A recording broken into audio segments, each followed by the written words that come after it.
Hello my dear friends, once again welcome to my YouTube channel smart GK trick. तो दोस्तों, इस world map की series को आगे बढ़ाते हुए आज हम लोग बात करने वाले हैं विश्व की प्रमुख नहरें और विश्व की प्रमुख जल संधियां या जल डमरू मध्य। यहाँ पे दो चीज आप लोगों को दिख रहा होगा, जल संधि और जल डमरू मध्य। इसमें कंफ्यूज नहीं होना है, ये दोनों एक ही चीजें हैं, बस एक शब्द कॉमन डिफरेंस इसमें जो है कि होती है, वो मैं जब ये बात करूंगा अभी तो उसके बारे में चर्चा करूंगा कि क्यों इसको जल डमरू मध्य भी बोला जाता है, उसके बारे में भी मैं बात करूंगा। लेकिन सबसे पहले मैं बात करूंगा विश्व की प्रमुख नहरों के बारे में कि विश्व की प्रमुख नहरें कौन कौन सी हैं, जो परीक्षा के पॉइंट ऑफ व्यू से कितना इंपॉर्टेंट है और जो परीक्षा में डायरेक्टली पूछ लिए जाते हैं, उसी नहरों के बारे में यहाँ पे हम चर्चा करेंगे। बाकी किसी भी फालतू नहरों के बारे में यहाँ पे हम चर्चा नहीं करेंगे। तो सबसे पहले हम ये देखेंगे कि जो नहरें हैं विश्व की प्रमुख नहरें वो कौन कौन सी हैं, उसके बाद से हम चलेंगे विश्व की प्रमुख जल संधियों पे। तो सबसे पहले आइए समझते हैं कि विश्व की प्रमुख नहरें। तो देखिए, एक बार मैं आप लोगों को मैं बता देता हूँ ओरल। देखिए, यहाँ पे आपको सू नहर, इरी नहर, किल नहर, केपी नहर, सुएज नहर, पनामा नहर और अल्बर्ट नहर के बारे में हम यहाँ पे बात करने वाले हैं। तो सबसे पहले आपको ये समझना है सू नहर। तो देखिए, सू नहर को समझने से पहले आपको एक चीज समझना बहुत जरूरी है कि आप लोग जानते हैं कि जो यूएसए आपका क्षेत्र है, अगर यूएसए की मैं बात करूं तो यूएसए में आपका ग्रेट लेक्स का क्षेत्र पाया जाता है और ग्रेट लेक्स के क्षेत्र में 5 जो है कि झीलें आपकी सम्मिलित हैं, जिसमें अगर मैं बात करूं तो सुपीरियर झील है, इरी झील है, मिशिगन झील है, ओंटारियो झील है और एक आपका ह्यूरोन झील है। तो ये 5 झील जो है, इन 5 झीलों के स्थानों को क्या बोला जाता है? ग्रेट लेक्स के नाम से जाना जाता है, महान झीलों के नाम से जाना जाता है। तो सू का मतलब यहाँ आप लोग समझ सकते हैं, सू नहर यानी कि सुपीरियर झील के नाम पे पड़ा है सू नहर। तो आप लोग इसी से याद कर सकते हैं, सू नहर यानी कि सुपीरियर झील प्लस आपका ह्यूरोन झील को जो है कि जोड़ने का काम करती है। किसको? सू नहर, और सू नहर मतलब हो गया सुपीरियर झील, और ह्यूरोन झील को जोड़ने का काम कौन करती है? सू नहर करती है, और ये यूएसए में है। इरी नहर, इरी नहर भी मैंने बात की आप लोगों के लिए कि ये भी यूएसए में है और ये भी ग्रेट लेक्स का हिस्सा है। तो इरी, इरी का मतलब हो गया इरी झील, क्या हो गया? इरी झील, और प्लस आपका मिशिगन झील को ये जोड़ने का काम करती है इरी नहर। ठीक है, आशा करता हूं कि ये पॉइंट क्लियर हो गया होगा आप लोगों के लिए। उसके बाद से आता है किल नहर। किल नहर की मैं बात करूं तो ये जर्मनी में अवस्थित है और ये उत्तरी सागर प्लस आपको बाल्टिक सागर को जोड़ने का काम करती है। किसको? उत्तरी सागर और बाल्टिक सागर को जोड़ने का काम कौन करती है? किल नहर। तो किल नहर आप लोग आशा करता हूं कि समझ गए होंगे। अब मैं बात करता हूं केपी नहर। तो देखिए, केपी नहर बहुत ही इंपॉर्टेंट है। मैं मानता हूं कि अगर इंडिया में अगर 5 या 6 कंपटीशन होता है आपका किसी भी एग्जाम का, किसी भी स्टेट का या किसी भी केंद्र शासित प्रदेश का, तो उसमें ये केपी नहर पूछी जाती है। तो इसके लिए मैंने कोड दिया है AP1+TN, यानी कि ये भारत में अवस्थित है और ये आंध्र प्रदेश प्लस तमिलनाडु को जोड़ने का काम करती है। यानी केपी नहर बहुत ही इंपॉर्टेंट, बहुत लोग लगा देंगे केपी नहर। केपी शर्मा ओली का नाम सुने होंगे आप लोग, नेपाल के प्राइम मिनिस्टर हैं। तो उनकी अगर मैं बात करूं, उनके नाम पर बहुत लोग जो है कि वहां लगा देते हैं, लेकिन ऐसा नहीं है। केपी नहर भारत और आंध्र प्रदेश और तमिलनाडु को जोड़ने का काम करती है। सुएज नहर, सुएज नहर की अगर मैं बात करूं तो मिस्र में ये बहती है। अगर इसकी अगर मैं बात करूं तो ये लाल सागर और भूमध्य सागर को जोड़ने का काम करती है। सुएज नहर बहुत ही इंपॉर्टेंट है। अगर मैं इसकी स्थापना की मैं बात करूं कि सुएज नहर का स्थापना कब हुआ था, कब बन के ये तैयार हो गई थी, तो 1869 ईस्वी में जो है कि ये जो है कि बन के तैयार हुई है। और इसका जो है कि इंजीनियर जो थे, इसको बनाने वाले वो थे फर्डिनेंड द लेपप्स जो थे, ये इसके जो है कि आपके इंजीनियर थे, जो निर्माणकर्ता थे। और इसकी प्रारंभ जो हुई थी वो 1854 में ही इसकी प्रारंभ हुई थी, लेकिन ये कंप्लीट जाके हुआ 1869 में। और आप लोग जानते हैं मिस्र ने इसका राष्ट्रीयकरण किया था 1856 ईस्वी में, तो वो भी आपको याद होना चाहिए। ठीक है, तो ये बहुत ही इंपॉर्टेंट हो जाता है आपके परीक्षा के पॉइंट ऑफ व्यू से। तो सुएज नहर आपको याद रखना है, लाल सागर प्लस भूमध्य सागर को, और इसके इंजीनियर को भी याद रखना है क्योंकि ये पूछा जाता है। उसके बाद आता है पनामा नहर। तो देखिए, पनामा नहर आप लोग जानते हैं किसको किससे जोड़ता है। तो उत्तरी अमेरिका जो कंटिनेंट है, मैंने बात किया था वहां पे, और दक्षिणी अमेरिका कंटिनेंट को पृथक करने का कार्य जो है आपका पनामा नहर करता है। तो ये पनामा में अवस्थित है, पनामा एक सिटी भी है यहाँ पे। तो ये जोड़ने का काम करता है कैरिबियन सागर और पैसिफिक ओशियन को। किसको? कैरिबियन सागर और पैसिफिक ओशियन आपका जो है कि प्रशांत महासागर को जोड़ने का काम करता है। और पनामा की मैं बात करूं तो बिफोर 2000 यानी कि 2000 के पहले पनामा पे जो है कि यूएसए का अधिकार था, लेकिन आफ्टर 2000 के बाद से क्या हुआ कि इस पर पनामा का ही अधिकार हो गया। और इसकी स्थापना जो हुई थी, ये बन के कब तैयार हुआ था? 1914 ईस्वी में जो है कि पनामा नहर की स्थापना हुई थी, यानी कि ये बना था। अल्बर्ट नहर की अगर मैं बात करूं तो अल्बर्ट नहर बहुत ही इंपॉर्टेंट है परीक्षा के पॉइंट ऑफ व्यू से। तो ये पश्चिमी यूरोप के हिस्सा में जो है कि ये बहती है, और इसको जोड़ने का काम ये क्या क्या जोड़ती है उसको समझिए। तो एंटवर्प लीग, ये नाम बहुत कठिन है, आप लोगों को थोड़ा सा मेहनत करके याद करनी होगी। एंटवर्प लीग प्लस बेनेलेक्स को जोड़ने का काम करती है। किसको? एंटवर्प लीग और बेनेलेक्स को जोड़ने का काम कौन करती है? आपकी अल्बर्ट नहर जो है कि जोड़ने का काम करती है। और भी बहुत छोटे छोटे नहर हैं, तो उसको आप लोगों को ज्यादा देखना नहीं है, क्योंकि वो छोटे नहर परीक्षा में जो है कि यहीं से क्वेश्चन बनते हैं। तो अगर इतना ही आप अगर देख के चले जाते हैं पेपर में, तो यहाँ से आपका या तो केपी नहर आ जाएगा, या तो किल नहर, या तो ईरी नहर, या तो मैं बात करूं सू नहर, कोई नहर आपको आ जाएगा। यहाँ से आपका 1 नंबर कंप्लीट हो जाएगा। ठीक है, अब मैं बात करूं कि नहरों का जाल सर्वाधिक किस देश में है? तो अगर मैं बात करूं तो पाकिस्तान, आप लोग जानते हैं पाकिस्तान को जो है कि सर्वाधिक नहरों का देश कहा जाता है, यानी कि नहरों के जाल कहा जाता है उसको। तो आपको याद रखना है ये सारी चीजें। ठीक है, अब मैं बात करूंगा कि जलसंधियां और जल डमरू मध्य की मैं बात किया था। जलसंधियां और जल डमरू के बारे में मैंने बात किया था। तो सबसे पहले आपको ये समझना है जलसंधियां क्या होती हैं। तो देखिए, जलसंधियां वो होती हैं जो दो पृथक स्थल को अलग करती हैं। क्या करती हैं? दो पृथक स्थल खंड को अलग करती हैं, और दो जल राशियों को जो है कि आपस में क्या कर देती हैं? जोड़ देती हैं। उसी को जल संधियां बोलते हैं। जल डमरू मध्य इसको क्यों कहा जाता है? क्योंकि देखिए एक बात आप समझिए, ये चीज है हमारे पास, ठीक है, ये चीज है, यहाँ पे कोई जो है कि एक नदी है या सागर है, या यहाँ पे कोई नदी या सागर है, इसको जोड़ती है। तो ये वाला बीच का हिस्सा इसका डमरू टाइप का हो जाता है। क्या हो जाता है? डमरू टाइप का हो जाता है। यानी कि ये डमरू का आकार अगर देखा जाए तो यहाँ पे डमरू का आकार बन जाता है। देखिए ये नहर हो, ये आपकी हो गई, और ये डमरू का आकार बन जाता है, इसलिए इसको जल डमरू मध्य भी बोल देते हैं। तो इसमें कोई कॉमन डिफरेंस नहीं है, बस इतना ही डिफरेंस है। ठीक है, ये दोनों एक ही चीजें हैं। तो आशा करता हूं कि ये चीज आप लोगों को समझ में आ गई होंगी कि जो जल संधियां होती हैं वो क्या होती हैं, यानी कि जो दो जल राशियों को एक साथ जोड़ देती हैं और दो स्थल खंडों को पृथक कर देती हैं, उसी को जल संधि कहते हैं। ठीक है, क्लियर है? इसमें सबसे पहले अगर मैं बात करूं तो मलक्का जल संधि के बारे में मैं बात करूंगा, बहुत ही इंपॉर्टेंट है पेपर के पॉइंट ऑफ व्यू से। तो मलक्का जल संधि जो है आपको जो है कि जोड़ने का काम करती है अंडमान सागर प्लस दक्षिण चीन सागर। अंडमान सागर प्लस दक्षिण चीन सागर एशिया में आपका पड़ता है भारत, और भारत के नीचे जो है एक हिस्सा पड़ता है अंडमान जो क्षेत्र पड़ता है। और अंडमान क्षेत्र के आसपास जो है अगर मैं बात करूं तो अंडमान क्षेत्र और दक्षिण चीन सागर को जो है कि जोड़ने का काम करती है। और ये जो स्थल खंडों को अलग करती है वो करती है आपका इंडोनेशिया और मलेशिया को क्या कर देती है? पृथक कर देती है। तो कहने का मतलब ये हुआ कि ये हमारा क्या है, ये इंडोनेशिया और ये मलेशिया, ठीक है, ये इंडोनेशिया और ये मलेशिया हो गया, इसके बीच में ये अवस्थित है, यानी कि आपको मलक्का जल संधि ये है।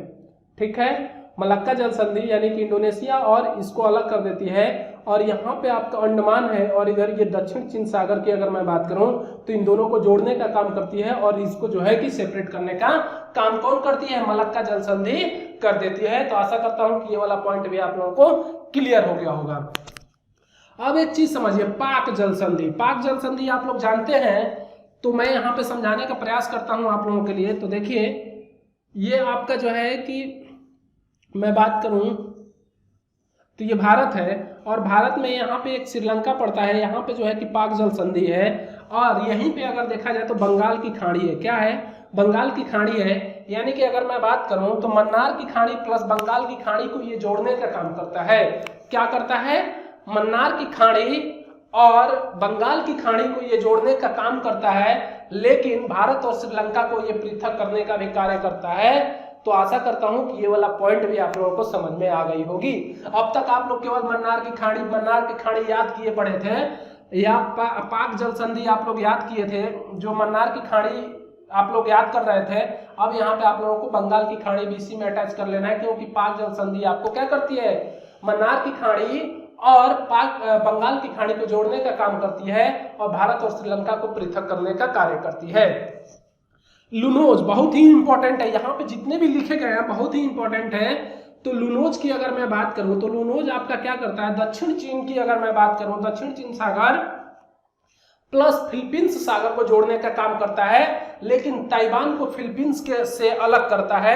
आप लोगों को एक चीज समझ लेना है, यहीं पे देखिए ये है आपका ताइवान और ये थोड़ा नीचे पड़ता है फिलीपींस, ठीक है। अगर फिलीपींस की अगर मैं बात करूं तो यहाँ पे फिलीपींस सागर है, ठीक है, और दक्षिण चीन सागर ये आपका जानते हैं कि अभी ताइवान से चीन का विवाद चल रहा है, वो कहाँ चल रहा है, दक्षिण चीन सागर में ही चल रहा है। तो दक्षिण चीन सागर यहाँ पे है और इनको जोड़ने का ये काम करती है, और ताइवान और जो है फिलीपींस को सेपरेट करने का कार्य आपका कौन करता है, लुनोज करता है, ठीक है, ठीक है। आशा करता हूं ये वाला पॉइंट भी समझ में आया। बेरिंग जल संधि, बेरिंग जल संधि की अगर मैं बात करूं तो बेरिंग सागर प्लस चुक्की सागर को ये जोड़ने का काम करता है। इसको मैं समझाता हूं आप लोगों के लिए, ठीक है, कि कैसे ये होता है, तो उसको समझना है आप लोगों के लिए। देखिए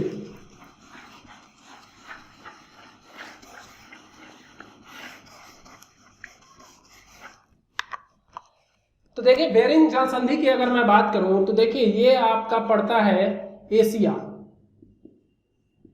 ठीक है, और इधर आपका क्या है, ये वाला हिस्सा जो है आपका अलास्का है, ठीक है, अलास्का, और यहां पे बीच में जो है कि आपका बेरिंग जल संधि है। क्या है, बेरिंग जल संधि,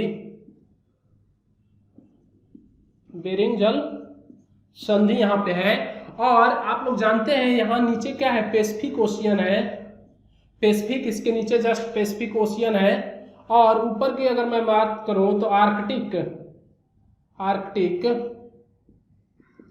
आर्कटिक ओशियन है, ठीक है, आर्कटिक ओशियन है। और आर्कटिक ओशियन में भी यहाँ पे आपका चुक्की सागर है। क्या है, चुक्की सागर, आर्कटिक ओशियन का ही हिस्सा है चुक्की सागर, ठीक है। तो यहाँ पे अगर देखा जाए तो ये बेरिंग जल संधि आपकी है, ये बेरिंग जल संधि क्या करती है, बेरिंग सागर, यहाँ पे नीचे आपका बेरिंग सागर भी है जो पैसिफिक ओशियन का हिस्सा है। तो बेरिंग सागर, ठीक है। देखिए यहाँ पे अगर आपसे पूछ दे कि चुक्की सागर और बेरिंग सागर को जोड़ने का कार्य कौन करती है, तो बेरिंग जल संधि करती है। और आर्कटिक महासागर और आपका पैसिफिक महासागर को जोड़ने का काम कौन करती है, तो भी आपको कौन करती है, बेरिंग जल संधि ही करती है। और ये एशिया और अलास्का को अलग करने का कार्य करती है। दूसरा, अगर यहाँ पे रूस आ जाए, क्या आ जाए, रूस आ जाए, रूस और अलास्का को अलग करने का भी काम कौन करती है, आपका बेरिंग जल संधि करती है। तो आशा करता हूं कि ये वाला पॉइंट भी आप लोगों को समझ में आ गया होगा। उसके बाद से देखिए मेरे प्यारे दोस्तों, डेविस जल संधि आता है, बहुत ही इंपॉर्टेंट है। तो इसको भी समझने का आप लोग प्रयास करिए कि इसको कैसे समझेंगे, उसको देखिए।